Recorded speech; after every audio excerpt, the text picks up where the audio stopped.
Empezamos, chicos. Génesis. Ya. Está bien que tu pelo sea bonito, pero no exageres, pues ya.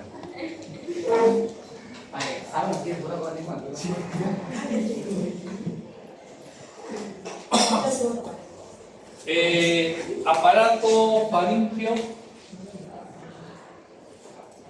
El aparato faríngeo está formado por los arcos, las bolsas, los surcos y las llamadas membranas faríngeas. ¿Qué son estas estructuras? Son estructuras embrionarias que habrán de contribuir a la formación de las regiones laterales y ventrales de la cabeza y cuello. Cabeza y cuello, en sus regiones laterales y ventrales, está formada embriológicamente a partir de lo que he descrito. Los arcos aparecen secuencialmente en dirección cefalocaudal a la cuarta semana, a la quinta semana. Miren estas prominencias. Teóricamente es la porción cefálica, esta es la porción caudal. Debajo o adyacente a la porción cefálica, miren estas prominencias. Prominencia 1, prominencia 2. ¿Qué son esos? Los arcos faríngeos. En la cuarta semana. Y en la quinta semana ya no solamente hay una prominencia, no solamente hay una segunda, hay una tercera y hay una cuarta. En relación a esto que es la parte cefálica y esto la parte caudal. Lo mismo que estamos refiriendo. Recuerdan que se formó el tubo neural. ¿Ya? El tubo neural tiene una parte cefálica y el embrión, obviamente, y una parte caudal. ¿Ya? Miren, el primero y el segundo arco faríngeo siguen apareciendo, se encuentran adyacentes a la porción cefálica. Y acá ya vemos a la quinta semana, ya adicionalmente vemos los esbozos o las prominencias asociadas a las extremidades.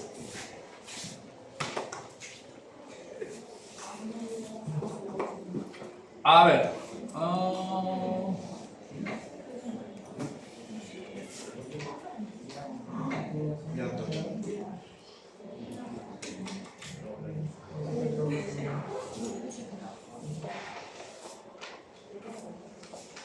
Esto ya lo hemos visto.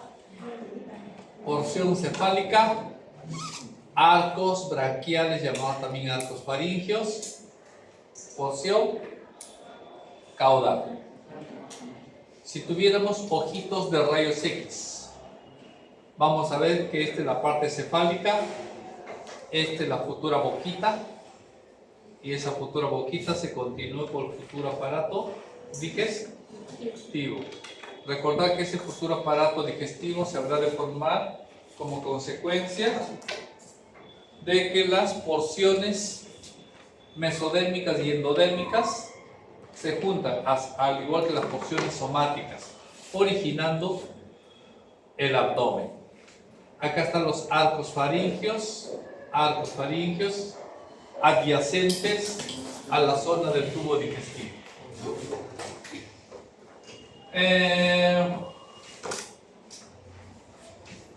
Se me ocurre hacer un corte así. Plano. Sí, así. Y desde arriba empiezo a mirar esto. ¿Qué observaría? Esta porción vendría a ser la zona del... Por esta porción vendría a ver del mielencéfalo y en esta zona vendrían a ver los arcos faríngeos. ¿Ya?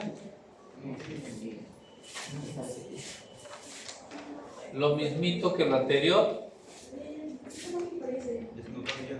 Nada más que ahorita voy a hacer lo siguiente. Voy a hacer otro corte acá. Guácala. Boto todo esto. Corto esto. Boto todo esto. Corto esto. Boto todo esto. ¿Qué quedó? Esta porción. Y lo miro desde arriba. ¿Vería algo parecido a esto? Que vendría a representar ¿qué cosa? los arcos faríngeos. Primero, segundo, tercero, como unas prominentes. En un lado, como en el otro. ¿Ya? Algo más en relación a esto, para considerar que cada uno de estos arcos faringios o estructuras faringias tienen tres orígenes: ectodérmica, endodérmica y mesodérmica. ¿Cuál será la porción endodérmica? Esta, de amarillo, la porción más interna. ¿Ya? En cambio, la porción central, ¿qué color tiene? Es de origen mesodérmico. Y la parte más externa, ectodérmica. ¿Se entiende cuál es la parte más externa, verdad? Acá, esto. Por acá se vería la parte ectodérmica, que es la parte más externa. Seguimos. A ver, esto, ¿qué vendría a representar?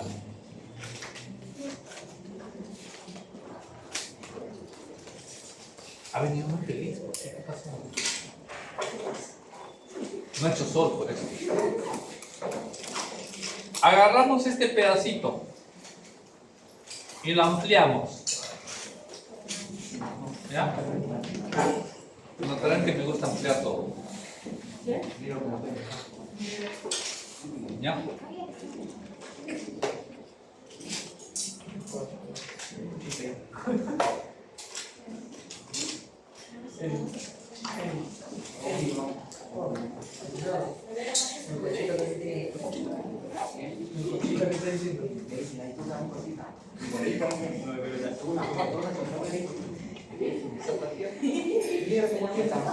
A ver,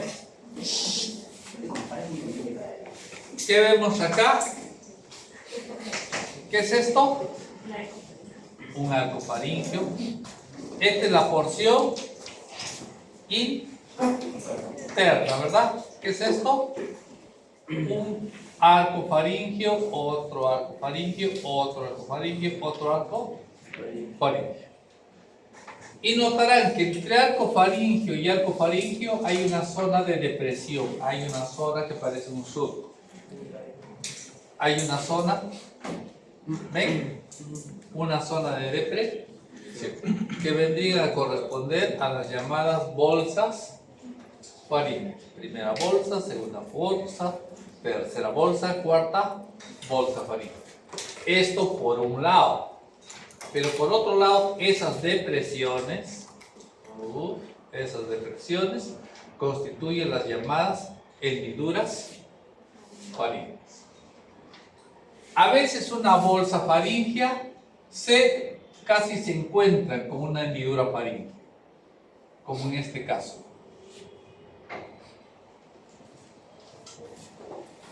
Les digo qué resultó de esa unión. Conducto auditivo externo y adentro la cavidad impar. Esto que viene a ser el impar. Y este es el oído medio. Y esto la trompa de Eus. ¿Recuerdan que la trompa de Eustaquio?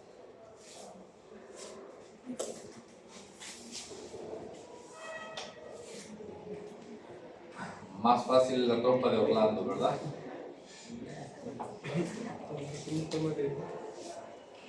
¿Recuerdan cuál es la trompa de Eustaquio? La delegada me va a explicar. ¿Y sabes cómo me va a explicar?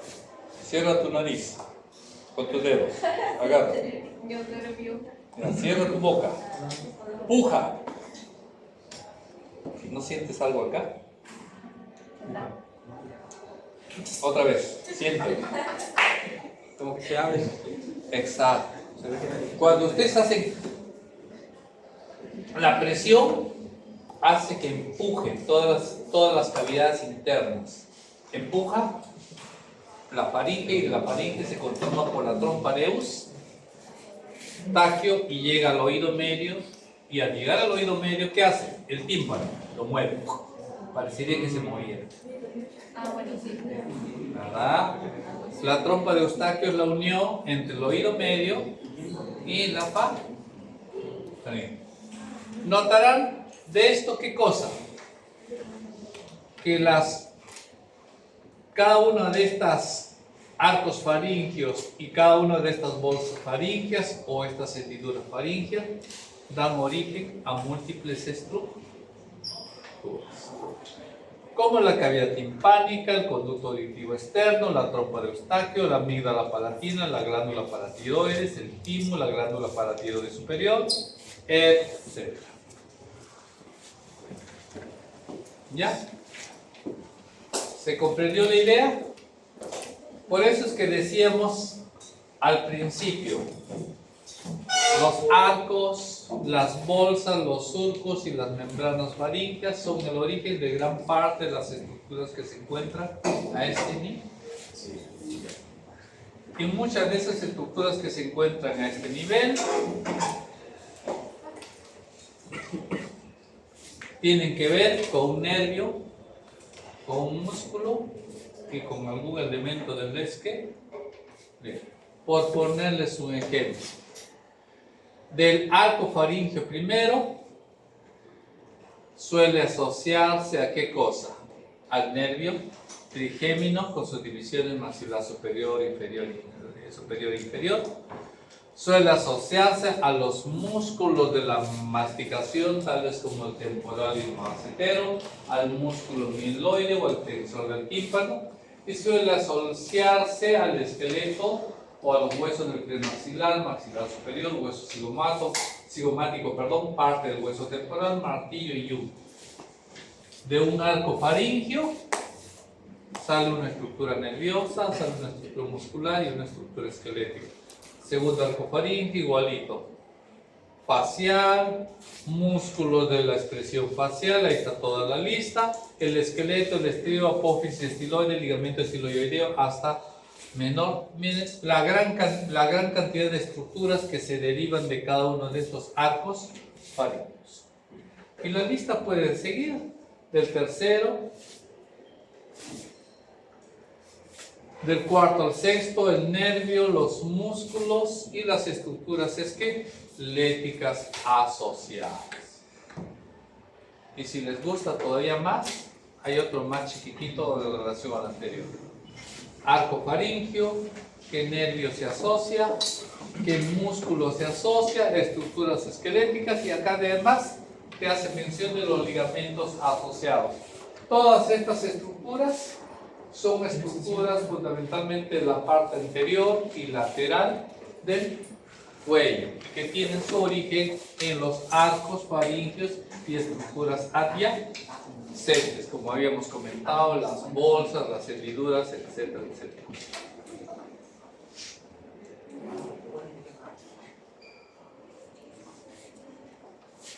Ya vimos cuáles eran las bolsas, ¿verdad? Por si todavía no se recuerdan. Bolsas faríngeas. De estas hemos visto de los arcos qué cosas se originan. Pero de las bolsas, ¿qué cosas se originan?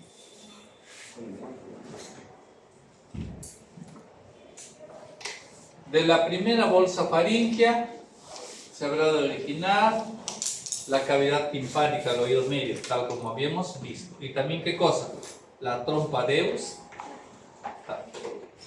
tal como habíamos La trompa de Eustaquio, arriba está la cavidad timpánica y abajo. Es que dijo que en el medio estaba entre los dos. Ejercicio otra vez. Cierra tu nariz. Cierra tu boca. Haz presión todo hacia la cabeza. Ya. Ya. ¿El aire por dónde? Por la trompa de Eustaquio hasta el oído. Mira, ahí queda. Esa es la bolsa.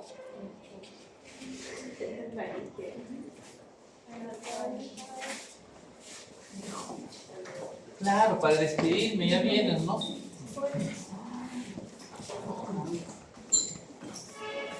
¿Recuerdas? Trompa de Eustaquio, oído, medio. Bien.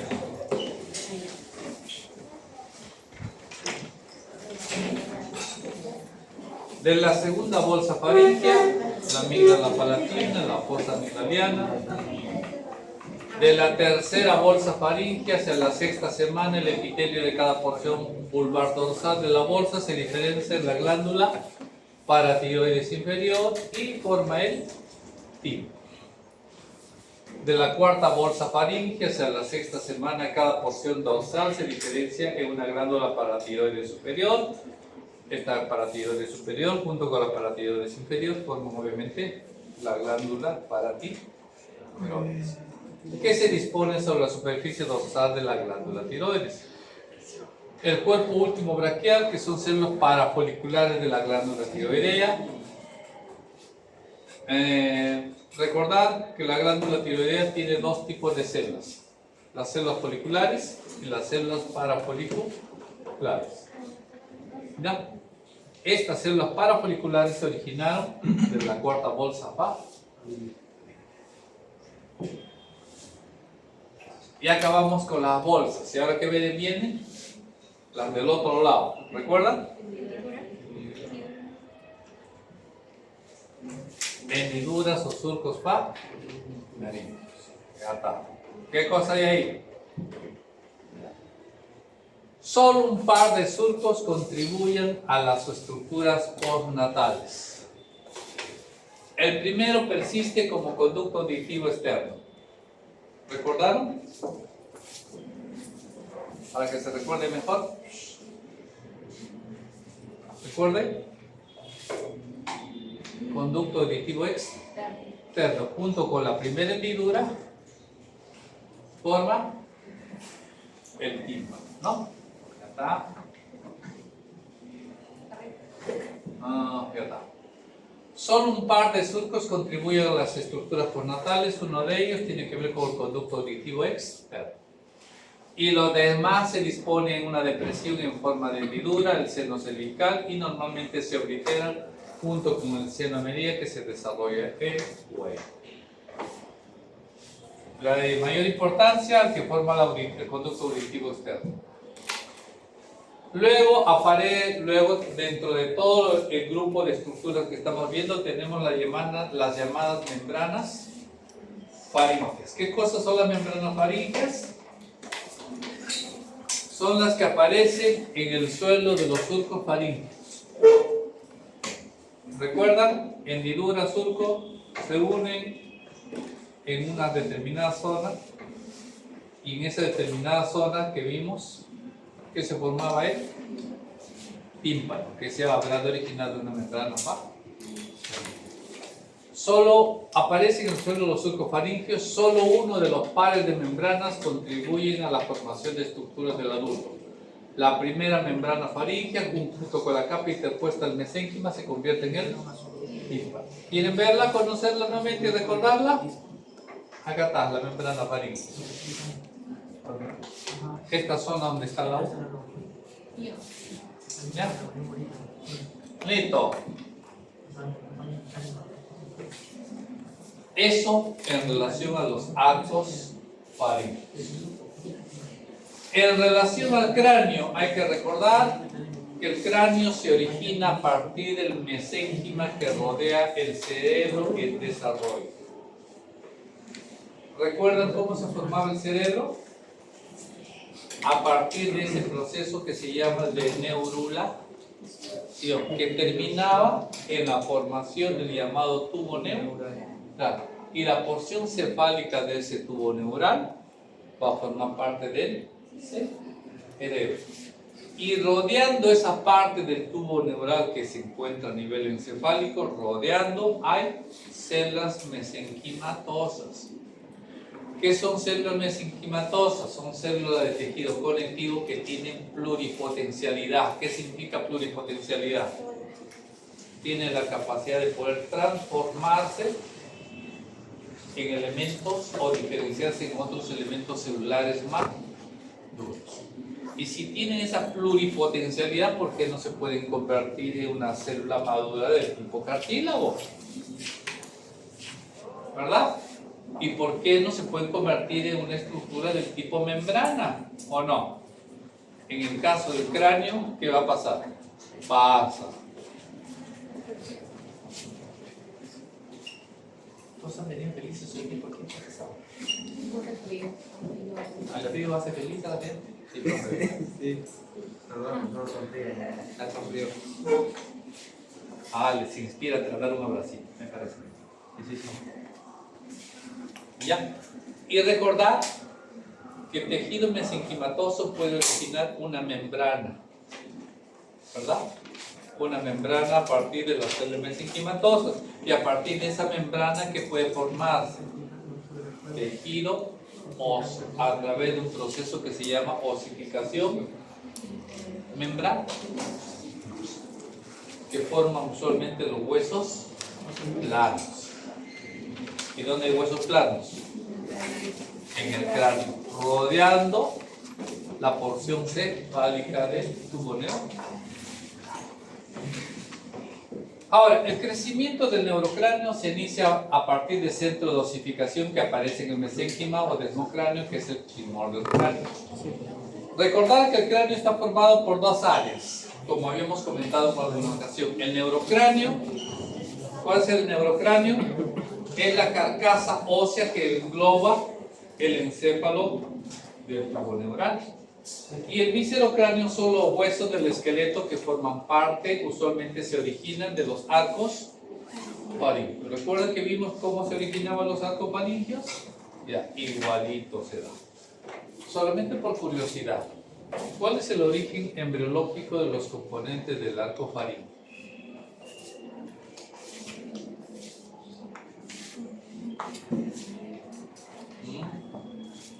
¿No se recuerda? ¿No se recuerda?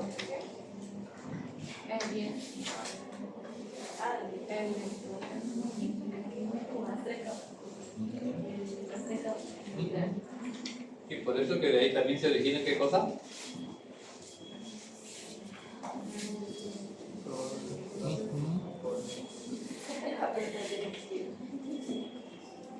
Así me gusta cuando entiendo que estoy tomando mi agua. Bueno, aunque me parece que en otras partes de nuestras clases ya hemos hecho mención de muchas de estas cosas o estos aspectos, pero de todas maneras no está de más hacerla recordar. En el neurocráneo existe la porción cartilaginosa. Recuerden que la cabeza, una parte resultaba, la parte de la cabeza, las estructuras óseas, una parte tenía un origen por osificación membranosa y otro por osificación endocondral, ¿verdad? La endocondral tiene que ver con la formación de cartílagos previos, y acá estamos recordando algo de eso. El neurocráneo cartilaginoso está formado por la base cartilaginosa del cráneo en desarrollo, que se forma por la fusión de varios cartílagos. Posteriormente, la osificación endocondral del condrocráneo forman los huesos de la base del cráneo. El patrón de osificación de estos huesos sigue una secuencia específica que comienza por el hueso occipital, el cuerpo del esfenoides y el hueso etmoides. El cartílago paracordal se forma alrededor del extremo craneal de la notocorda y se fusiona con los cartílagos que proceden de los esclerotomas de los somitas occipitales. Esta masa cartilaginosa contribuye a la base del hueso occipital. Después de varias extensiones crece alrededor del extremo craneal de la médula espinal y forma los límites del agujero magno del hueso occipital. El cartílago hipofisiario se forma alrededor de la hipófisis en desarrollo y se fusiona originando el cuerpo del hueso esfenoides. Las trabéculas del cráneo se fusionan y forman el hueso etmoides. ¿Recuerdan dónde se encontraba la parte del cráneo que tenía un origen a partir de la osificación endocondral? En la base del cráneo, fundamentalmente. Y esos huesos de la base del cráneo, y ahí hace mención por el ejemplo del occipital, el esfenoides y el etmoides, esos huesos se originan a partir de un proceso de osificación endocondral.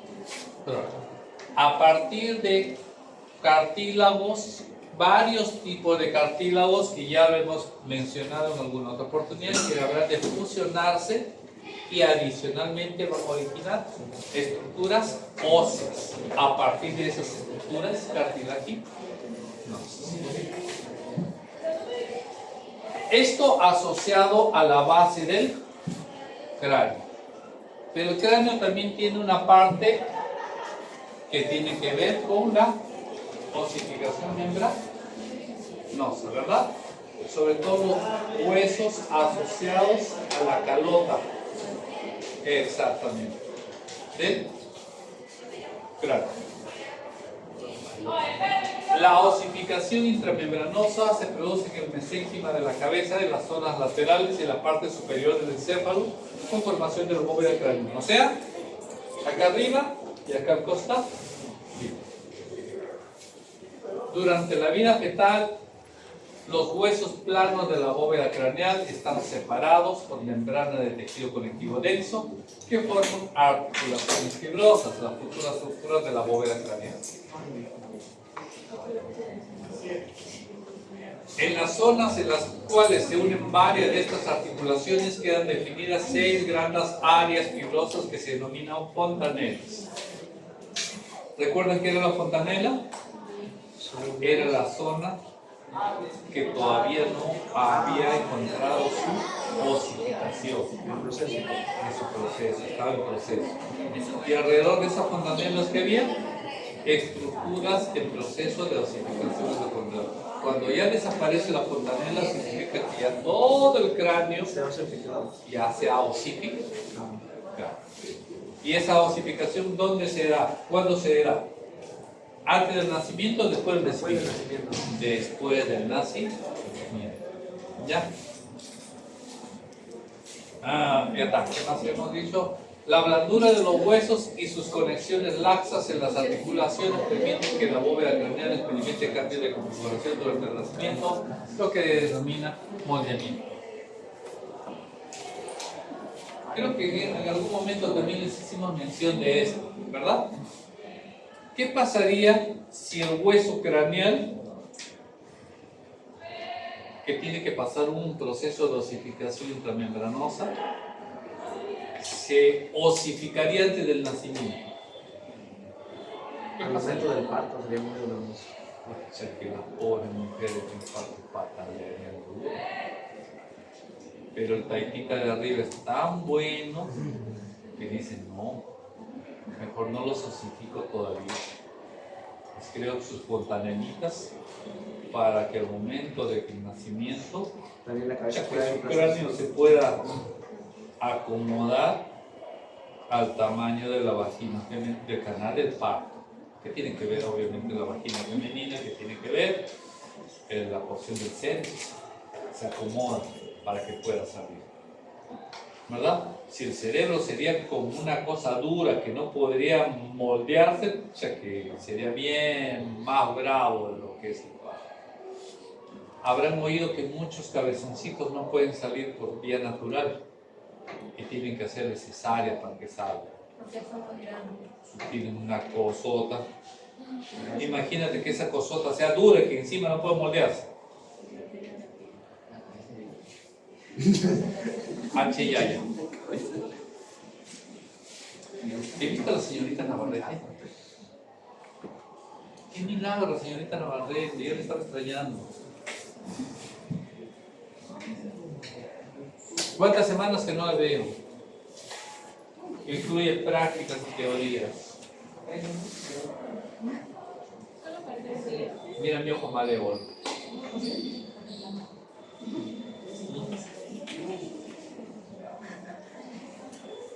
¿Ya? En líneas generales, resumiendo, los huesos del neurocráneo están formadas por estructuras óseas, algunas que forman la base del cráneo, algunas que forman parte de la bóveda craneana. Los de la base del cráneo se forman a partir de un proceso llamado osificación endocondrial, mientras que la parte de la bóveda se forman a partir de un proceso llamado osificación intramembrana. Ahora, los huesos de la cara. ¿Ya? Lo que vendría a ser llamado víscero cráneo. ¿Ya? La mayor parte del mesénquima de la región de la cabeza procede de la cresta neural. Las células de la cresta neural migran hacia los arcos faríngeos y forman los huesos y el tejido conjuntivo de las estructuras craneofaciales. ¿Recuerda la cresta neural? ¿Cómo se dio? ¿Qué origen tenía la cresta neural? En la neurulación. Ectodérmica. ¿Recuerdan la neurulación? El ectodermo formaba su surquito y luego ese surquito se unía, se fusionaba y formaba su tubo neural. Y una parte de esas zonas del ectodermo salía al costadito, se separaba del tubo neural a cada lado. Esas partes de origen ectodérmica vendrían a ser, salud, llamada también la cresta neural. En la etapa de la neurulación, entonces, procedente del ectodermo, se formaba no solamente el tubo neural, sino también la cresta neural. Y a partir de esta cresta neural, ¿qué se origina? Muchas estructuras de los arcos faríngeos que hemos mencionado. ¿Ya? Muchos huesos y tejidos del viscerocráneo se forman a partir de las células de la cresta neural. El extremo dorsal del cartílago del primer arco faríngeo forman los huesecillos del oído medio, el martillo y el yunque. El extremo dorsal del cartílago del segundo arco faríngeo forma una parte del estribo y la apófisis estiloide del hueso temporal. Su extremo ventral se osifica y forma el asta menor del hueso hyoides. Los cartílagos de los arcos faringios tercero, cuarto y sexto solamente forman las partes ventrales de los arcos. Los cartílagos del tercer arco forman las astas mayores del hueso hyoides. Los cartílagos del cuarto arco faríngeo se fusionan y forman los cartílagos laringeos, exceptuando la epiglotis.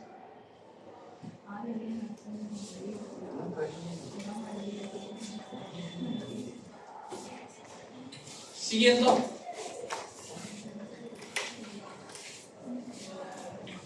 el estomodeo en el embrión es una invaginación del ectodermo, situada en el intestino anterior que dará origen a la boca, constituyendo la cavidad bucal primitiva. Antes de su boca, ¿cómo se llamaba? Estomodeo. ¿Verdad? La boca primitiva. Exacto. Ahora, esto comprende la cavidad bucal como tal y la cavidad nasal. Este estomodeo vendría a ser una cavidad, pero en esa cavidad estaba aquí, juntadito la cavidad nasal y la cavidad bucal. ¿Ya? Cavidad bucal y cavidad nasal. Ambas cavidades se juntaban y formaban, se iniciaron juntas ambas cavidades. Luego hubo la separación en boca y cavidad nasal. Y ya no se llamó estomodeo, sino cavidad nasal y cavidad bucal. ¿Ya? En un primer momento no había ninguna separación entre ambas cavidades. Posteriormente estas cavidades van a quedar limitadas por el paladar. La cavidad nasal arriba de la cavidad bucal ahora se encuentran juntas. No, ¿quién los separa? El paladar. Pero antes ambas cavidades estaban juntas y se llamaba. ¿Ya? Embriología de la cara.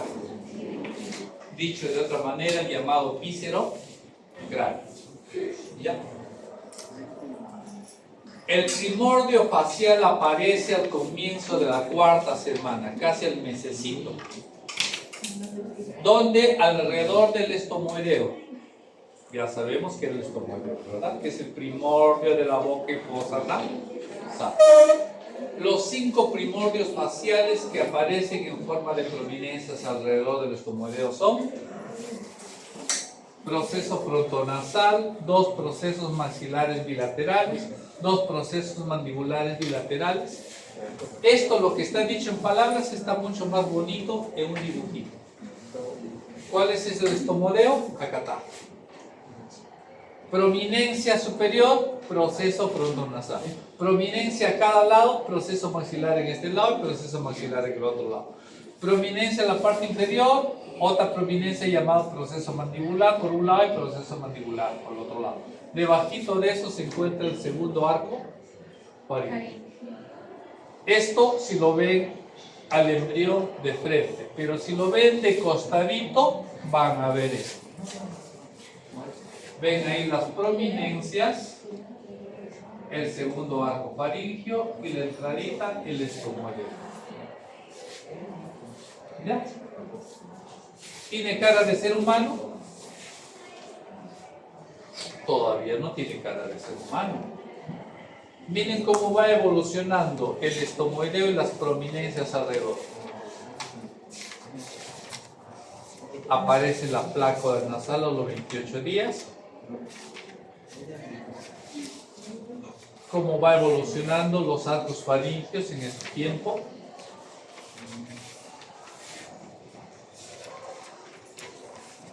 Entonces, alrededor del estomoideo, ¿qué hay? Las prominencias, proceso frontonasal arriba, procesos maxilares bilaterales a cada lado y mandibulares por la parte de abajo. Son prominencias alrededor del estomoideo. ¿Qué más? Ups.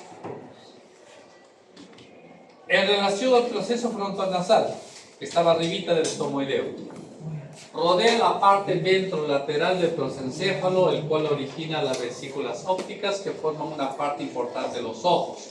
En el proceso frontonasal, ¿quién se van a formar? Las vesículas ópticas que más adelante van a dar origen a los ojos. La parte frontal del proceso frontonasal da lugar a la frente, a la parte nasal, forma el límite rostral del estomoideo y de la nariz. Todas esas estructuras se formaron a partir del proceso frontonasal que se encuentra en la parte superior del estomoideo. De los procesos maxilares que se encuentran a cada lado lateral del estomoideo, obviamente se refiere fundamentalmente a las partes, a los huesos y estructuras asociados a esa parte del maxilar. Y de los procesos mandibulares constituye el límite caudal del estomoideo. Las prominencias faciales son centro de crecimiento activo del mesénquima subyacente. Los procesos maxilares y mandibulares son derivados del primer arco faríngeo. Estas prominencias se deben principalmente a la expansión de poblaciones de células de la cresta neural que se originan en los bordes laterales de los pliegues neurales mesencefálicos y rumboencefálico rostral durante la cuarta semana. Estas células constituyen la fuente principal de componentes del tejido conectivo, incluyendo cartílago, hueso y ligamentos de la región facial y oral. El desarrollo facial se produce principalmente entre la cuarta y octava semana, hacia el final del periodo embrionario. La cara tiene claramente el aspecto humano. Las proporciones faciales se desarrollan durante el periodo fetal. La mandíbula y el labio inferior son las primeras partes de la cara en formarse, proceden de la fusión de los extremos mediales de los procesos mandibulares en el plano medio. ¿Qué tal? ¿Ya estamos más bonitos? Procesos frontonasales, maxilares, mandibulares. Miren cómo poquito a poco se va formando la nariz. Y todavía miren acá el labio está partidito. ¿Ya? La boquita. Octava semana. Ya aparecieron los ojitos. La nariz ya está más, parece naricita. ya no van a aparecer con labio leporino, ¿verdad? Ya están los más pegaditos. O sea, cuando está en la séptima semana se quedan así con los... Pueden quedarse ahí. Y miren la oreja, ¿dónde está? Casi a nivel del labio. ¿Se imaginan nacer con la oreja acá? ¿Ahí se queda? No, tienen que subir. Para estar casi a qué nivel? A nivel de los ojos. Con la nariz. Mira, pero acá está recontra abajo. Pero las orejitas empezaron a darse en la parte más baja.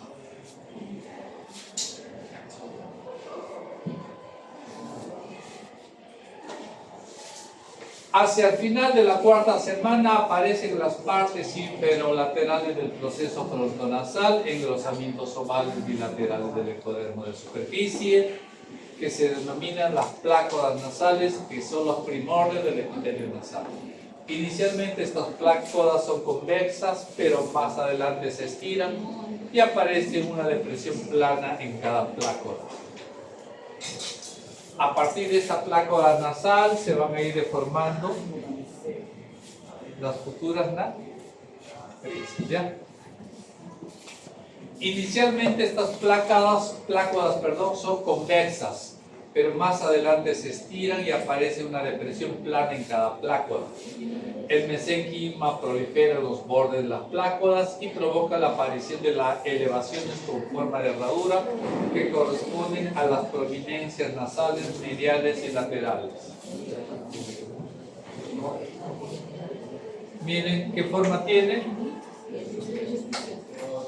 Forma de herradura, ¿verdad? Poco a poco se va a ir formando, pero luego se fusionan esas formas. Como consecuencia, las plácodas nasales se hacen más profundas, originando las fosas nasales.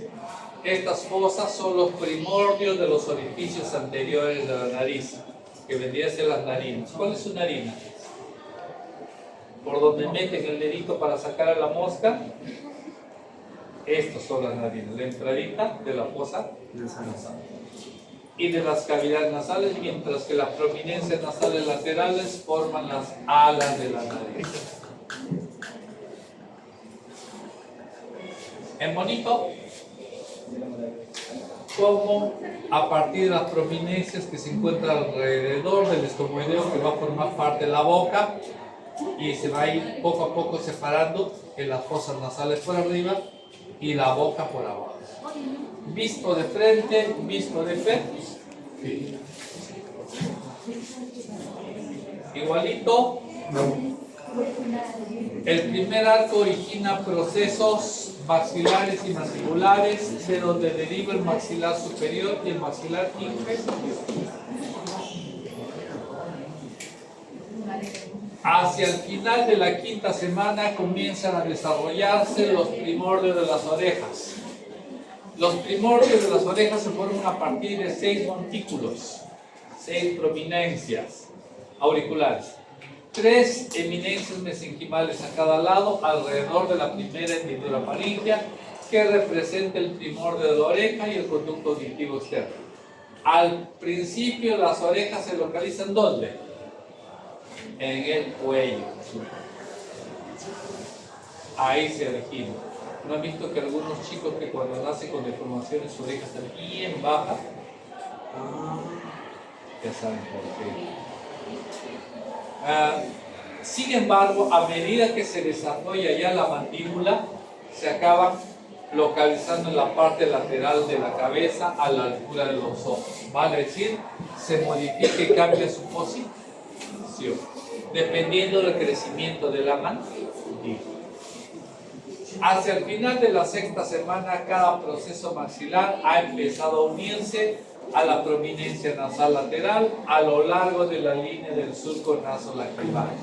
De esta manera se establece una continuidad entre la parte lateral de la nariz, formada por la prominencia nasal lateral, y la región de la mejilla, formada por el proceso maxilar.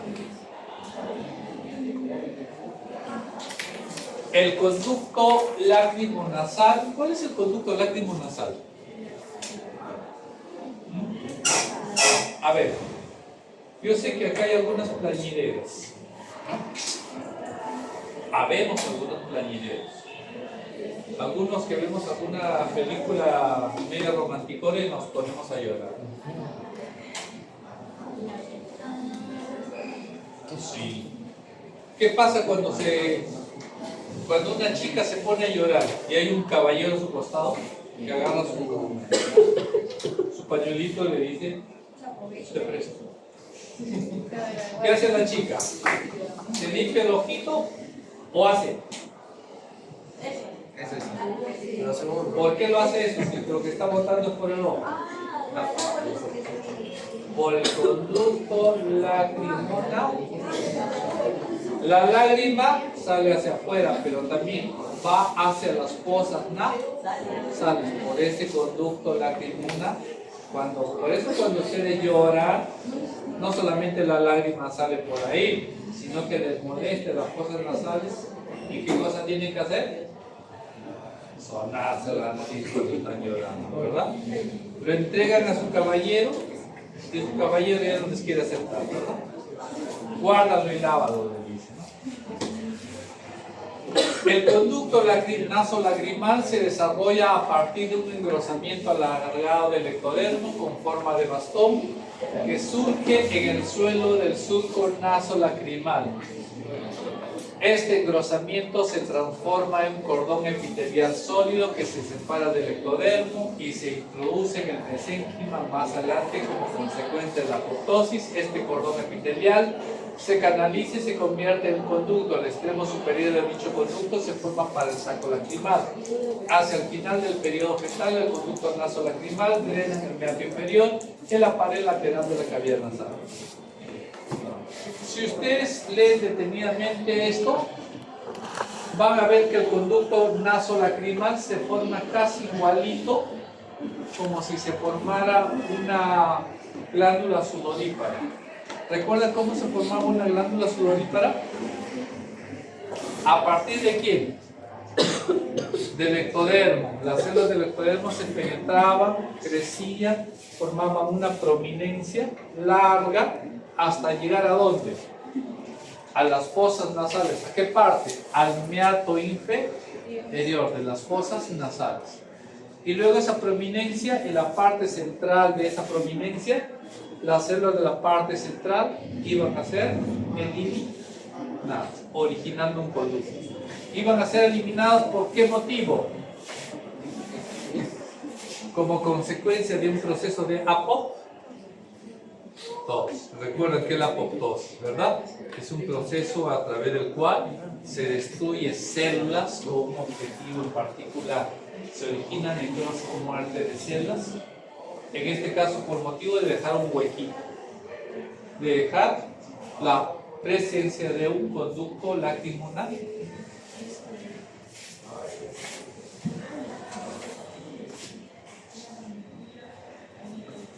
Entre las semanas 7 y 17, las prominencias nasales mediales se fusionan con las prominencias nasales laterales y el proceso maxilar. La fusión de la prominencia nasal medial y el proceso maxilar establece la continuidad del maxilar y el labio superior, al tiempo que separa las fosas nasales del estomoideo. A medida que se fusionan, las prominencias nasales mediales forman el segmento intermaxilar. Este segmento origina la parte medial del labio superior, la parte premaxilar del maxilar y su encía asociada, así como el paladar primario. Se observa que el labio superior se forma en totalidad a partir de los procesos maxilares. Recuerden cuáles eran los procesos maxilares, ¿verdad? Los que se encontraban a cada lado del estómago.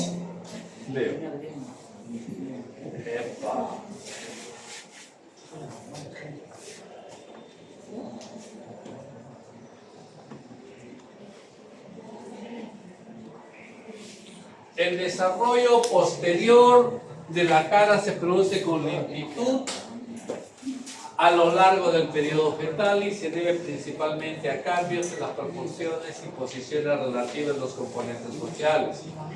Durante el periodo fetal inicial, la nariz es plana y la mandíbula está poco desarrollada. A las 14ª semana, la nariz y la mandíbula alcanzan su forma característica definitiva cuando se completa el desarrollo facial. ¿Y por qué la mandíbula era pequeñita? Porque usted sabe que empieza a crecer. ¿Para qué es necesario que la mandíbula crezca? ¿Por qué? Para hacer que comes. Recuerden que la mandíbula, ¿qué va a pasar? ¿Quiénes van a originarse en la mandíbula? Los dientes.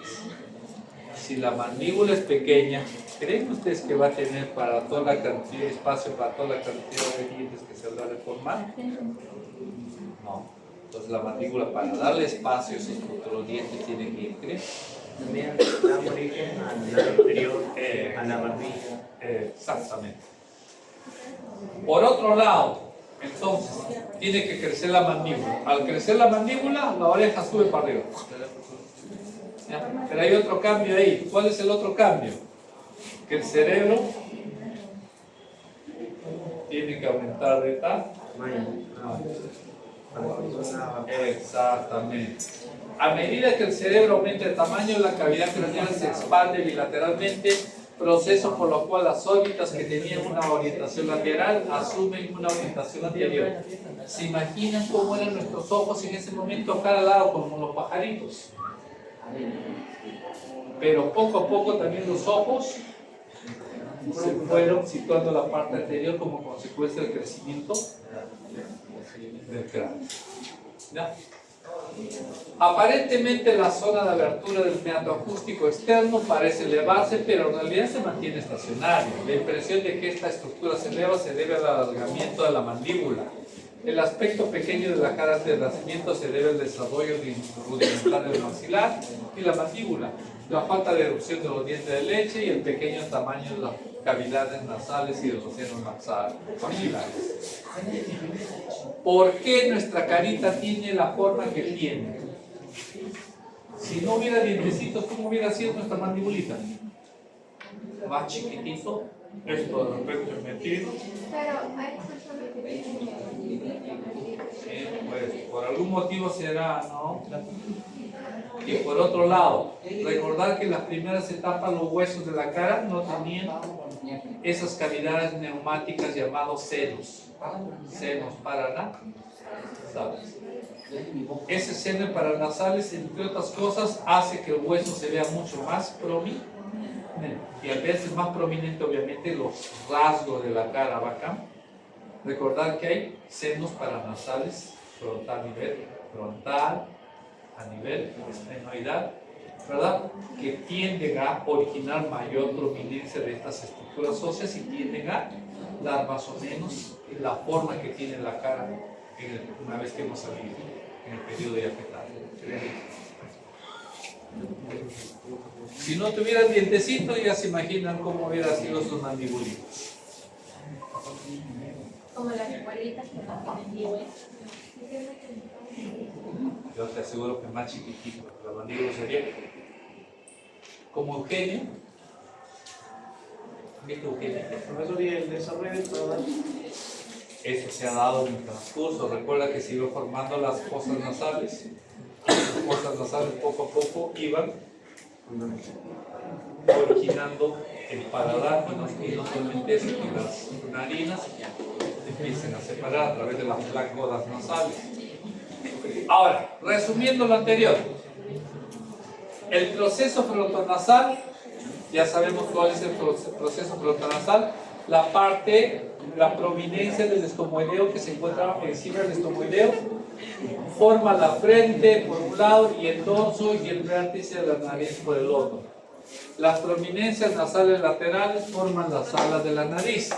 Las prominencias nasales mediales forman el tabique nasal, el hueso etmoides y la lámina cribosa. Los procesos maxilares forman las regiones altas de las mejillas y el labio superior, y los procesos mandibulares producen el mentón, el labio inferior y las zonas bajas de la mejilla. Miren cómo se va formando poquito a poco la cara. No les digo qué parece, porque si parece, ya parece el renacuajito, ¿verdad? Sí. Y acá tienen a Brad Pitt, que son los dos. Bueno, en mi época era Brad Pitt, ahora no sé quién será. Tienen 3 minutos para que vayan al baño o lo que tengan que hacer, chicos. ¿Ah? Mira, me debes como 20 y tantos soles y no he pagado. Me debes 20 y tantos, págame que sea la mitad y te compro. Oye, que 20 soles. Oye, que pizza de putamo. 3 soles.